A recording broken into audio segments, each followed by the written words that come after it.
Did Tulsa King just drop the coldest, most savage finale twist of the entire series and secretly set up a whole new criminal empire in New Orleans? Because the way episode 10 ended, that wasn't just a win, that was a coronation. Yo, let's not waste a second, because what went down in this finale wasn't just chaos. It was a message written in fire, blood, and pure Dwight Manfredi energy. I mean, seriously, this episode didn't ease you in. It grabbed you by the throat in the first 5 minutes and whispered, "Pay attention, everything you thought you knew about the power balance in Oklahoma is about to flip." We open with that uneasy quiet before the storm, and don't let the calm fool you. Underneath every word, every breath, you can feel it. Something's off. Dwight's world is shifting, and he doesn't even know the earthquake already started. Joanne, the literal heart of the Manfredi family, the one who never wanted any part of the criminal madness, suddenly gets swallowed into it. Dragged into Jeremiah Dunmere's estate like she's a trophy. This isn't business, this is personal. And when you make it personal with Dwight, you've already lost. Jeremiah's losing his grip on reality. Man's unraveling faster than his own lies when he orders his own goons to tie Joanne up. That's not strategy, that's desperation in its final stage. Meanwhile, Dwight is completely clueless. My guy's having a philosophical conversation with Margaret about politics. Like running a mob isn't enough, now he's out here debating polling numbers and somehow blowing up a luxury hotel made Thresher the most popular man in Oklahoma. Sure, why not? Tulsa logic. But here's the part that flips the table. Margaret drops a nuclear truth bomb. Thresher wants her in his administration, he wants her in the governor's office, closer than ever. And Dwight reacts exactly how you'd expect. Jealous, confused, territorial, but look closely, that jealousy is just the surface. Underneath it, the gears are turning. Dwight doesn't trust politicians, especially ones who used him as muscle pretending to be an ally. Margaret lays it out plain. Thresher used you, Dwight. He leveraged the sack riders, he leveraged the chaos. And once he gets that shiny title and sits in that fancy chair, you're not his friend. You're his dirt, and she's absolutely right. But then she flips the entire game. She tells Dwight that if she goes inside the governor's mansion, she becomes the mole, the insider, the one who knows which door Thresher locks, which deal he signs, and which lie he hides. That's not just smart, that's chess master energy. She's not playing the board. She's building a new one. Dwight hesitates, but he gives her the nod. Respect, power move. But the second she walks away, the silence hits him. Something's wrong. Joanne didn't check in. The call didn't come. You can see the shift in his face, that cold, creeping dread of a man who knows the world is about to demand blood. Then the phone rings, not Joanne. Jeremiah. And that voice? Ice cold, unhinged, dangerous. He doesn't bargain, he demands. He wants the Montague distillery. He wants Dwight to give up one of the biggest power sources he controls, and in return, Joanne's life. That's it. No games, no negotiations. Straight violence. Dwight hangs up. And this is where Stallone flexes the acting muscle people forget he has. His face doesn't crack. It transforms from businessman to executioner. Dwight walks into the bread truck like a general stepping into a war room. Mitch, Tyson, Bodie, Goody, Bigfoot, all of them look up. And Dwight drops the line that sends chills down your spine. We're going to war. No yelling. No drama, just certainty, the kind of certainty only a man who's burned worlds before can deliver. But here's where the writing gets real interesting. Cole, Jeremiah's own son. Loyal, dangerous, but still human. Jeremiah knows he can't trust him, so he locks him out of everything. Because even Jeremiah knows Cole has a code, a fragile, fading code, but a code nonetheless. Cole eventually breaks through, finds Joanne tied up, and you see the horror in his eyes. He knows this isn't mob rules anymore, this is madness. He begs Joanne to sign the papers just to survive, but Joanne, who's the toughest person in the room without ever firing a shot, tells him the truth. If she signs, she dies anyway. And even if Jeremiah lets her go, Dwight will bring the wrath of God to this estate. She understands the game better than anyone there. Back with Dwight's crew, it's testosterone, firepower, and the calm before slaughter. Bigfoot calls in his family, and these dudes look like they were born in a weight room and raised in a biker bar. Mitch brings in Rickett the Cricket, who shows up with enough weapons to invade a country, and then the door opens. Cole walks in, the entire room freezes. Tyson wants to break his jaw on sight. Goody has his hand on his piece. But Cole isn't there to fight, he's there to betray his father. He gives Dwight everything, the map, the numbers, the guns, the layout. He hands Jeremiah's life over on a silver platter. Why? Because kidnapping a woman crossed the final line. Dwight sees it, understands it, and tells Cole something brutal and merciful at the same time. You don't want to watch your father die. And that's how you know war is no longer coming. War is already here. And this is where the episode stops being a build-up and turns into a full-blown reckoning. Because once Cole steps out of that room, Dwight's crew isn't preparing for war anymore. They are the war. Every man in that building knows exactly what's coming. And the silence that settles over them is louder than a gunshot. It's that calm soldiers get right before everything explodes. Dwight isn't pacing, he isn't ranting, he isn't barking orders, he's terrifyingly still. That's how you know he's already decided how this ends. And trust me, this finale is not about who has better weapons. It's about who's willing to cross the line and live with the ashes, asterisk asterisk, but before the bullets fly, we have to talk about the missing SH. Ado and all this chaos. Cleo, you feel the hole she leaves even before you realize she's not there. The entire Montague revenge arc was building toward her moment, her showdown, her reckoning. Theo Montague wasn't just murdered, he was tortured, humiliated, and burned. Cleo had more motivation than anyone in this universe to light the Dunmere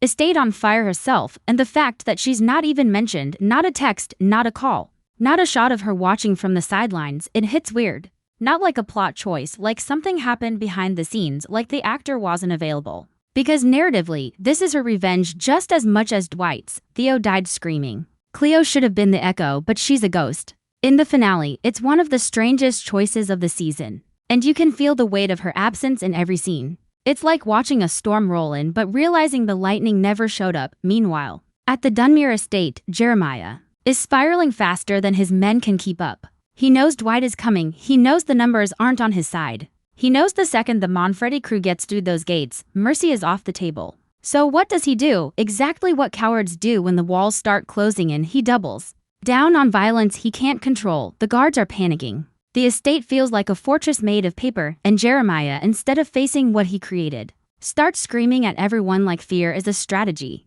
The man sweating, shaking, pacing, he's not a crime boss anymore. He's a scared kid playing war with real bullets. Joanne, tied to a chair in that dim room, watches all of it unravel. And what I love about this scene is how calm she stays. She isn't begging, she isn't crying, she isn't giving Jeremiah the satisfaction of fear. She's sitting there with this hard, cold understanding of the truth. If she dies, Dwight will burn this estate to ash. If she lives, Dwight will still burn this estate to ash. Jeremiah's already signed his own death warrant. Joanne's just the reason Dwight's going to hand-deliver it. Back at the bread truck, Dwight makes his rounds.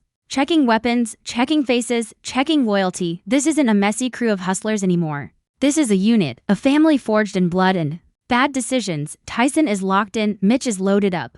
Bodie's trying to look brave, but you can see the fear in his eyes, and it's real, not weakness. The kind of fear that keeps you alive. Goody is stone cold. But there's something else under the surface, guilt, because for the first time, Dwight treats him like a right-hand man, not a former enemy. Dwight telling him, if I die, you take the reins, wasn't just trust, it was a weight. A crown made of barbed wire handed to a man who never asked for it. Then you've got Bigfoot's family. These dudes walk in like a demolition crew that gets paid by the explosion. They're laughing, joking, loading magazines like it's a family cookout, and you know what? That insane contrast. Dwight's cold rage versus Bigfoot's clan looking like they're about to tailgate a war. That's the moment you realize this finale isn't just going to be violent, it's going to be biblical. The crew rolls out. Trucks, bikes, guns, adrenaline, all moving toward one destination, the Dunmere estate. The final battlefield of Season 3, and Dwight, sitting in that lead truck, is dead silent. Eyes forward, hands locked, you can see the ghosts he carries. Climbing into the truck with him, his daughter, his past, his prison time, Theo's death. Joanne's scream he hasn't heard yet, all of it sits on his shoulders, not as burdens, but as fuel. The estate gates come into view for a split second. You can feel the air stop moving, then Dwight gives that tiny nod.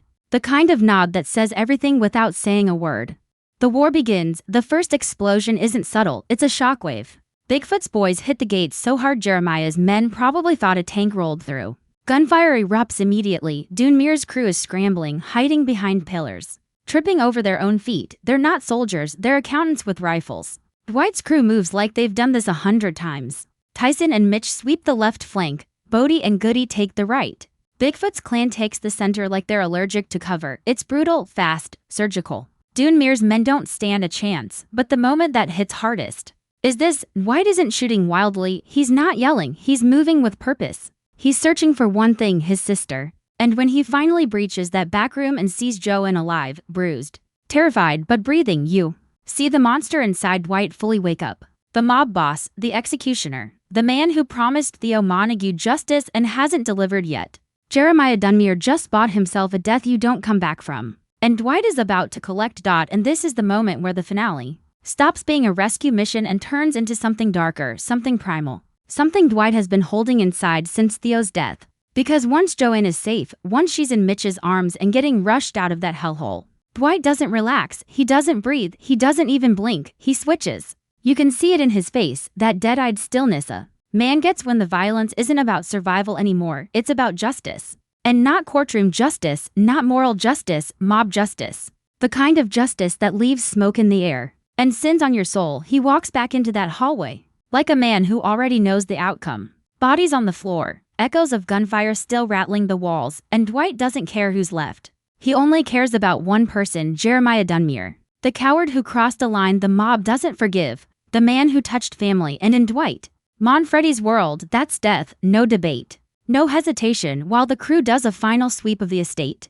We cut to Jeremiah stumbling through the back gardens, like a rat looking for another hole in the wall, and this is what kills me. Even now, even after everything, he's still thinking he can get away with it. He's shoving gardeners aside, screaming at guards, sprinting like a man who believes he's too important to die. But the camera makes it clear he's alone, completely, utterly alone. Every ally he ever bought has abandoned him. Every lie he ever told has collapsed. And Dwight is the storm rolling in right behind him. Meanwhile, inside the estate, the gunfire stops not because the battle is over, but because the war has shifted. Dwight's whole crew feels it, that moment when vengeance enters the room before the man does. Mitch looks out the window like he already knows what Dwight's about to do. Tyson whispers he's going after him, and Bodie's shaking his head like he's praying Dwight doesn't go too far. Even though deep down he knows, we all know, too far happened the second Jeremiah zip-tied Joe into that chair. And let's talk about Dwight's walkthrough. The estate, no music, no dialogue, no firing, just that heavy, deliberate march of a man who isn't coming for a fight, he's coming for an ending. You could put a crown of thorns on him and he'd look like a grim king walking to an execution. He's personally delivering. Jeremiah crashes into the old horse stables, tries locking the door behind him, tries hiding behind crates like Dwight is some average enemy. But Dwight isn't a man you hide from, he's a force, a verdict wearing a leather jacket. The door splinters open with one kick, and Jeremiah drops to the floor like he's in church begging for a miracle. Dwight steps in and doesn't say a word, and that silence, that's what makes the scene hit so hard, because Jeremiah starts rambling, panicking, bargaining, offering money, land, power, everything except the one thing Dwight wanted most, respect for the family line. Dwight just stares at him, breathing steady like he's cataloging every sin Jeremiah ever committed. Then Jeremiah pushes the wrong button. He says, "It wasn't personal," and Dwight snaps. He grabs Jeremiah, slams him against the stall door, and delivers one of the most brutal beatdowns this show has ever given us. Not flashy, not stylized, just raw fists, raw fury, raw punishment. Jeremiah is gasping, choking, bleeding, and Dwight doesn't stop. The man isn't swinging anymore, he's carving. He's settling a bill written in blood, but then the scene shifts. Dwight pauses, looks Jeremiah in the eyes. And you can see the exact second he remembers Theo, the burned body, the torture, the screams, the way Cleo held her father and swore vengeance. The promise Dwight made in that room when he said he'd make it right. And Dwight realizes something, beating Jeremiah isn't enough. So he drags him outside, into that clearing behind the stables, the same patch of land Jeremiah thought he'd escape through. Dwight ties him up, just like Jeremiah tied Joanne, just like they tied Theo. Just like all these men hide behind rope and fear when they run out of power. Jeremiah screams, begs, curses, offers everything again, and Dwight doesn't hear any of it. Or maybe he does, and he just doesn't care anymore. Then comes the moment that defines the entire finale. Dwight lights the match. He doesn't monologue. He doesn't lecture. He doesn't give a final villain speech. He drops the match like he's dropping the final nail in a coffin, and the flames take him, slowly, horrifically. Jeremiah Dunmere dies the way he killed Theo, consumed by fire, eye for an eye, flesh for flesh, sin for sin. It's the most unforgiving kill in the entire series so far, and the show doesn't try to soften it. Because it's not supposed to be heroic. It's supposed to be a reminder. Dwight Manfredi is not a misunderstood nice guy, he's a mobster, a killer, a man shaped by violence so deeply that justice and revenge have become the same thing to him. When Dwight walks back to the crew, he doesn't look victorious. He looks emptied, like he left whatever humanity he had burning in that clearing. The crew sees it. They don't cheer, they don't celebrate, they just quietly pack up because they know what happened. They know what it cost, and they know what it means for the future. Jeremiah is dead. Theo is avenged. But the monster inside Dwight, it woke up. And it's not going back to sleep. Everything flips the moment Dwight realizes he ain't just fighting enemies outside anymore. He's fighting the ones hiding right under his nose. And this whole finale starts twisting in ways nobody expected. Because while everybody thought the storm finally calmed down, this episode shows that Tulsa was never the final battleground, it was only the warm-up. And the second Dwight steps into that warehouse, that strange silence hits him first, that off feeling in the air, like the walls themselves are holding their breath. And you already know when Tulsa goes quiet like that, something heavy is waiting in the shadows. Something personal, something planned for him, and the way Dwight moves, slow, careful, reading every corner, feels like a man who's already expecting betrayal but hoping he's wrong, but deep down, he knows he's not wrong, not anymore. Everybody's been acting too perfect around him, too calm, too clean. And Dwight's been in this life long enough to know that when things start looking too clean, blood's about to hit the floor. That's why the moment he finds Chicky's message waiting for him. Not a person, not a soldier, just a message. He stops dead. It's short, cold, and meant to hit him right where it hurts. Something about unfinished business, something about round two. The kind of message that isn't sent to scare him, but to pull him, to drag him into a trap with his eyes open. And Dwight knows Chicky doesn't want a fair fight. Chicky wants revenge. He wants to wipe out everything Dwight built in Tulsa and make sure nobody ever remembers him as the king of anything. And that's what lights that spark in Dwight, that old school. Don't mess with my family fire that turns him dangerous. But the real shock isn't Chicky, it's who shows up with him. Because the finale pulls the rug quick when Dwight realizes Chicky didn't come alone. He made deals with people Dwight never expected, people with Louisiana ties. The beginning of something bigger, something darker. Something that smells exactly like the NOLA underworld. And when that tension snaps, the gunfire starts so fast it barely gives Dwight room to breathe. One betrayal jumps out right in the middle of the chaos. Someone standing on Dwight's side suddenly hesitating, suddenly backing up, suddenly showing their true colors, and you can see that hurt on Dwight's face, that disappointment. Not the kind that makes him weak, but the kind that makes him go silent right before he fights. Harder than ever. And once he starts moving, the whole room feels like it belongs to him again. Every hit, every shot. Every decision feels personal. Like he's fighting not just to survive but to send a message. You're not taking Tulsa from me. You're not taking my people. That's when the tide turns, but the finale doesn't let him win easy. It makes him pay for every inch. It makes him bleed for every victory. And the worst part?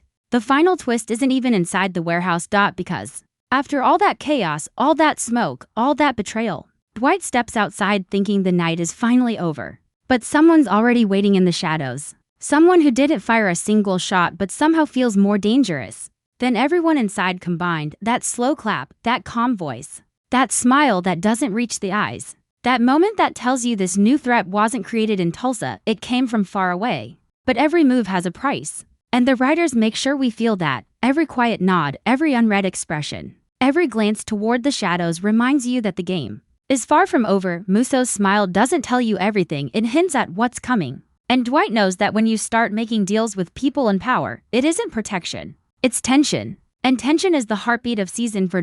And then there's Margaret, the real power player behind the governor's office. She's not just a spy, she's a strategist. The way she flips Thresher's ambitions against him shows the level of political chess at work. Dwight set up the muscle, the fury, the enforcement.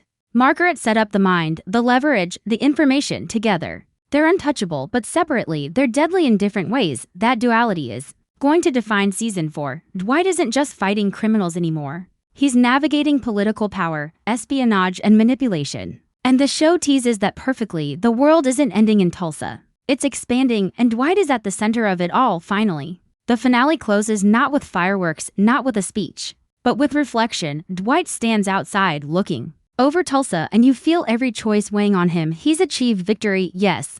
But it's lonely at the top. Every empire has consequences. Every throne has ghosts. The episode leaves you thinking the higher Dwight climbs, the sharper the fall. And the darker the path ahead. And that's exactly what makes the ending so satisfying. It isn't neat. It isn't clean. It's messy, brutal, personal, and yet perfect. It delivers on every level: action, suspense, intrigue, and emotional weight. So what does this mean for season 4? Thresher is in the governor's seat. But Margaret is our secret weapon inside the political game. Dwight is legit. But the fire in him is still there, and the darkness will return to challenge him. New Orleans is calling, NOLA King is coming, and Dwight is about to be tested in ways Tulsa never could prepare him for. The finale doesn't just end the season. It sets the stage for the next empire, the next conflict, the next level of stakes. And for the audience, there's one message: Tulsa was just the beginning. Blood was shed, empires shifted, loyalties were tested. And Dwight Manfredi, the man who burned a king alive and survived it, has officially claimed his crown. But the higher you climb, the more the world conspires to bring you down. And season 4? It's going to be a war bigger than anything we've seen yet. So smash that like button, hit subscribe, and comment your wildest theories. Because the NOLA King spin-off isn't coming quietly, and neither is the chaos that Dwight has unleashed.